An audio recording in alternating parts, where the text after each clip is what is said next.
Hello students, welcome to my channel Om's English classes. This is Om sir. आज नए video के साथ हाजिर हूँ। आज का वीडियो ग्रामर सेक्शन के नाउन चैप्टर से है। कैसे हम लोग सिंगुलर नाउन और प्लूरल नाउन का प्रयोग जो है वह वर्ब के साथ करते हैं। टू बी और टू हैव वर्ब का प्रयोग हम लोग नाउन के साथ जानेंगे, किस नाउन के साथ सिंगुलर और किस नाउन के साथ प्लूरल वर्ब। इससे काफ़ी सारे प्रश्न एग्ज़ाम में पूछे जाते हैं। आज का सेशन अगर आप ध्यानपूर्वक करेंगे तो नाउन और सिंगुलर और प्लूरल वर्ब के प्रयोग से सारी कठिनाइयाँ आप लोगों की दूर हो जाएंगी। आशा करता हूँ कि यह वीडियो आपको काफ़ी अच्छी लगेगी। वीडियो शुरू करने से पहले आप लोगों से फिर से वही एक रिक्वेस्ट करना चाहूँगा, जो नए व्यूवर्स हैं वो चैनल को सब्सक्राइब कर लें और बेल आइकन को दबा दें ताकि अगले सारे वीडियो की नोटिफिकेशन आपको मिलती रहे। वीडियो को लाइक और शेयर अवश्य करें। तो चलिए शुरू करते हैं आज के सेशन की। पहला क्वेश्चन है, all the furniture dash made of costly timber, यानी सारे उपस्कर महंगी इमारती लकड़ी के बने हैं। और फर्नीचर है एक सिंगुलर नाउन, इसके साथ ना तो एस या एस का प्रयोग होता है और ये अनकाउंटेबल भी होता है, इसलिए इसके पहले ए या एन का भी प्रयोग नहीं होता। इसलिए इसका राइट आंसर इज हो जाएगा। इज एक सिंगुलर वर्ब है जो कि फर्नीचर के साथ बिल्कुल सुटेबल है। Next question is, A herd of cattle that's grazing in the grassland। herd of cattle कहते हैं मवेशियों के झुंड को। वैसे तो cattle एक प्लूरल नाउन है, किंतु जब इसके साथ a herd of जुड़ जाए तो ये सिंगुलर हो जाता है, अर्थात मवेशी के झुंड को यहाँ पर a herd of cattle कहा गया है। इसलिए राइट आंसर was हो जाएगा जो कि सिंगुलर है। सी इसका राइट आंसर होगा। a herd of cattle was grazing in the grassland। grassland कहते हैं घास के मैदान को। Next question is, the folk dash celebrating the festivals. Folk एक प्लूरल नाउन है जो कि पीपल, पुलिस, जेंट्री, पिजेंट्री आदि नाउन से बिलोंग करता है और ये एक प्लूरल नाउन है। इसका एस या एस लगाकर प्लूरल नहीं बनाना होता है और ये प्लूरल वर्ब लेगा, इसलिए राइट आंसर आर हो जाएगा।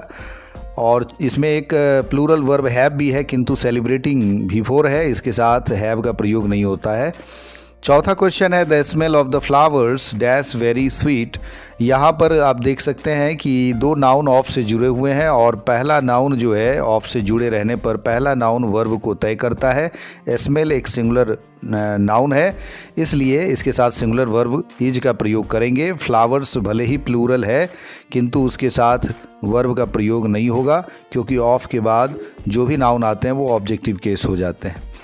Fifth question is, the leaves of this tree dash green. ठीक उसी प्रकार का क्वेश्चन है, लेकिन इस बार लीव्स जो है यानी ऑफ के पहला वाला नाउन जो है वो प्लूरल है, आगे ट्री सिंगुलर है, इसलिए द लीव्स के अकॉर्डिंग यहाँ पर आर जो है वो राइट आंसर हो जाएगा सी।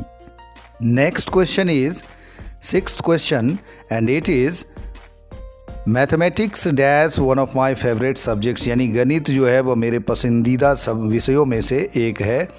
तो मैथमेटिक्स विषय का नाम है और विषय के नाम जितने भी सारे होते हैं वो सिंगुलर होते हैं, इसके साथ हम लोग सिंगुलर वर्ब का प्रयोग करते हैं। हालांकि मैथमेटिक्स में लास्ट में एस लगा है, आपको कन्फ्यूज़न हो सकता है कि कहीं ये प्लूरल वर्ब ले, लेकिन ऐसा नहीं है, ये सिंगुलर वर्ब लेगा। लेकिन जो नेक्स्ट क्वेश्चन है, seventh question, Raunak's mathematics dash excellent, यानी रौनक की का जो गणित है या रौनक की गणित में जो अभियोगिता है वो अद्भुत है। तो यहाँ विषय के नाम के तौर पर मैथमेटिक्स का इस्तेमाल नहीं किया गया है, बल्कि रौनक की एबिलिटी को बताया जा रहा है गणित में, इसलिए यहाँ मैथमेटिक्स के साथ प्लूरल वर्ब का प्रयोग होगा और ये क्वेश्चन आपको चौंका सकता है। डी इसका राइट आंसर होगा। Next question is measles. Measles एक बीमारी है जिसको हम लोग हिंदी में खसरा रोग कहते हैं। डैश लीथल डिजीज, यह एक जानलेवा रोग है। तो मीशल्स डैश लीथल डिजीज बीमारी के नाम जो होते हैं वो भी एक सिंगुलर नाउन होते हैं, अर्थात इसके साथ सिंगुलर वर्ब का प्रयोग होगा। इज इसका राइट आंसर होगा ए।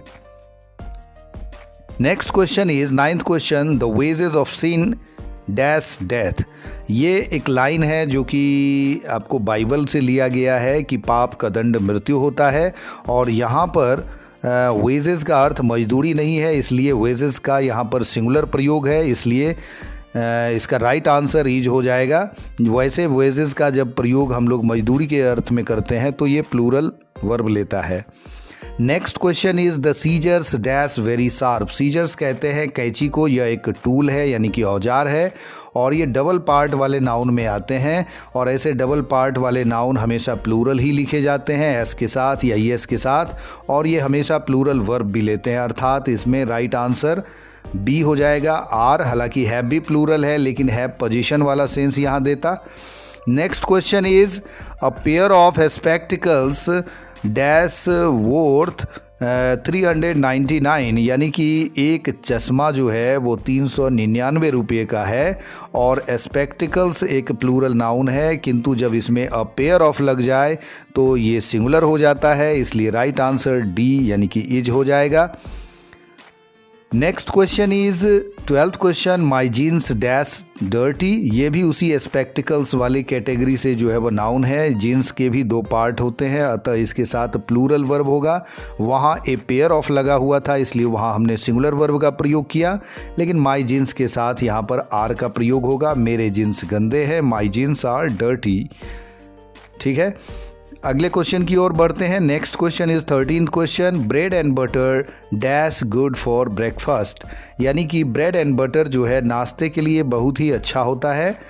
तो ब्रेड एंड बटर जो है वो देखने में दो अलग अलग नाउन लग रहे हैं, लेकिन जब ऐसे दो नाउन हो जिनसे एक वस्तु का एक आइटम का बोध हो तो उसके साथ हम लोग सिंगुलर वर्ब का प्रयोग करते हैं। तो ब्रेड एंड बटर यहाँ नाश्ते के रूप में एक आइटम के रूप में यूज़ किया जा रहा है, इसलिए ब्रेड एंड बटर इज होता है। Next question is the sum and substance of this poem dash candid.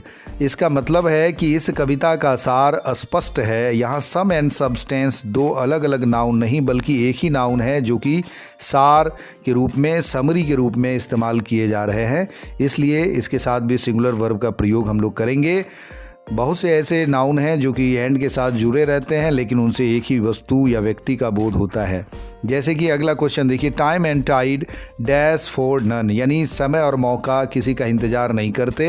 हालांकि यह एक प्रोवर्ब है और इसमें प्लूरल वर्ब चूंकि लिखा गया है वक्ता के द्वारा इसलिए ये एक्सेप्शन में आता है। इसके साथ हम लोग प्लूरल वर्ब का प्रयोग करेंगे अर्थात बी इसका राइट आंसर हो जाएगा। आप जानते हैं कि मेन वर्ब फर्स्ट फॉर्म में प्लूरल होता है। Next question is again same question है, राइस एंड करी डैश स्टेपल फूड आइटम इन बिहार। यानी दाल और चावल जो है वो बिहार का एक प्रमुख भोजन है यानी खाद्य पदार्थ है। तो इसलिए राइस एंड करी के लिए भी यहाँ सिंगुलर वर्ब इज का प्रयोग करेंगे क्योंकि दोनों ही नाउन से एक ही आइटम का बोध होता है, भोजन के एक वस्तु के तौर पर हम इसको यूज़ करते हैं।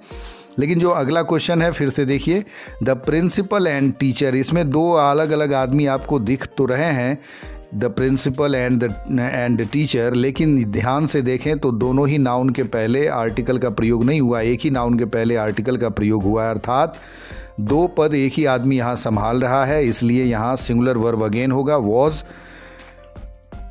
Next question is the spectacle of Jammu and Kashmir dash charming. यहाँ स्पेक्टिकल जो है वो सिंगुलर फॉर्म में आपको दिखाई दे रहा होगा और ये देखकर थोड़ा सा अजीब लग सकता है, लेकिन याद रहे स्पेक्टिकल्स चश्मा को कहते हैं और स्पेक्टिकल का सिंगुलर फॉर्म भी प्रयोग होता है जो कि दृश्य के रूप में होता है, सीनरी के रूप में, और जो कि सिंगुलर वर्ब लेता है, इसलिए राइट आंसर इसका इज होगा। Next question is the principal and the clerk dash on good terms. यहाँ प्रिंसिपल और क्लर्क दो अलग अलग आदमी हैं क्योंकि आप देख सकते हैं दोनों ही नाउन के पहले अलग अलग आर्टिकल का प्रयोग हुआ है, इसलिए प्रिंसिपल और क्लर्क दो अलग अलग आदमी है और कहा जा रहा है कि प्रिंसिपल और क्लर्क दोनों अच्छे मतलब संबंध में है, दोनों के बीच दोस्ताना संबंध है, बी इसका राइट आंसर होगा, आर। उसके बाद है 20th question, the blind dash unable to see. जब भी किसी एडजेक्टिव के पहले दो लगाया जाता है तो वो एक प्लूरल नाउन बन जाता है। यहाँ सारे अंधे लोगों के लिए द ब्लाइंड का इस्तेमाल हुआ है, इसलिए the blind are unable to see हो जाएगा, यानी अंधे लोग देखने में असमर्थ होते हैं, सी इसका राइट आंसर है। Next question is 21st question यानी 21वां क्वेश्चन है, your wages dash very high. यहाँ वेजेस का प्रयोग मजदूरी के रूप में हुआ है, अर्थात यहाँ वेजेस जो है वह प्लूरल वर्ब लेगा, इसलिए आर इसका राइट आंसर होगा, B. Your wages are very high, तुम्हारी मजदूरी काफ़ी ज़्यादा है। Next question is 22nd question and it is the jury dash divided on the verdict. Jury, government, committee, ये ऐसे नाउन हैं जो कि कई सदस्यों से मिल कर के बनते हैं। तो ऐसे नाउन में अगर डिवाइडेड होने का सेंस रहे तो इसे प्लूरल माना जाता है, और यूनाइटेड होने का सेंस रहे तो इसे सिंगुलर माना जाता है। जैसा कि स्पष्ट रूप से यहाँ डिवाइडेड लिखा हुआ है, इसलिए ज्यूरी यहाँ प्लूरल वर्ब आर लेगा। The jury are divided on the verdict. Next question is the committee. फिर से उसी कैटेगरी का जो है वह नाउन है कमिटी। ये भी कई सारे मेंबर्स से मिलकर के बनता है, और यहाँ पर लेकिन दृढ़ होने का जो है वह मतलब सेंस है, इसलिए यहाँ पर कमिटी को सिंगुलर वर्ब दिया जाएगा, इसलिए राइट आंसर इसका इज हो जाएगा। The committee is firm on the decision, यानी समिति अपने निर्णय पर दृढ़ है, अटल है। जब दो नाउन प्रेपोजिशन के साथ रिपीट किए जाते हैं, जैसा कि क्वेश्चन नंबर 24 में आप देख रहे हैं, word for word dash been written meticulously, यानी एक एक शब्द यानी शब्दशः जो है वह सूक्ष्मतापूर्वक लिखे गए हैं, यानी बारीकी से लिखे गए हैं, तो सिंगुलर वर्ब का प्रयोग होता है ऐसे नाउन के साथ जब इसे प्रेपोजिशन के बाद रिपीट किया जाए। नेक्स्ट क्वेश्चन है billiards dash an expensive game. Billiards एक प्रकार का गेम है, और ये खेल के जितने सारे नाम होते हैं वो सिंगुलर होते हैं, और इनके साथ हम लोग सिंगुलर वर्ब का प्रयोग करते हैं, इसलिए इज इसका राइट आंसर होगा। Billiards is an expensive game. Next question is all my luggage dash gone missing. Luggage एक सिंगुलर नाउन है जो कि ब्रेकेज, ड्रेनेज, नॉलेज, होमेज जैसे जो है वह नाउन की कैटेगरी, फर्नीचर, इलेक्ट्रिसिटी आदि की कैटेगरी से आते हैं। अर्थात लगेज को हम लोग सामान के रूप में यूज़ करते हैं, और इसलिए इसके साथ सिंगुलर वर्ब हैज़ का प्रयोग होगा। All my luggage has gone missing. Next question is natural phenomena dash destructive, यानी प्राकृतिक आपदाएं विनाशकारी होती है। फिनोमेना जो है वह फेनोमेनन का एक प्लूरल फॉर्म है। आप लोग जानते होंगे कि इस तरह से ON को A में चेंज करके प्लूरल बनाया जाता है, अर्थात फेनोमेनन का फेनोमेना प्लूरल है, अर्थात प्लूरल वर्ब आर का प्रयोग इसमें होगा।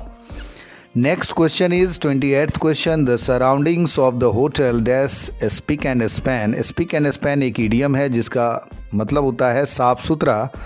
तो जो होटल का परिवेश है, सराउंडिंग्स का प्रयोग हम लोग परिवेश के रूप में करते हैं, और ये एक प्लूरल नाउन होता है, इसलिए इसमें आर का प्रयोग करेंगे।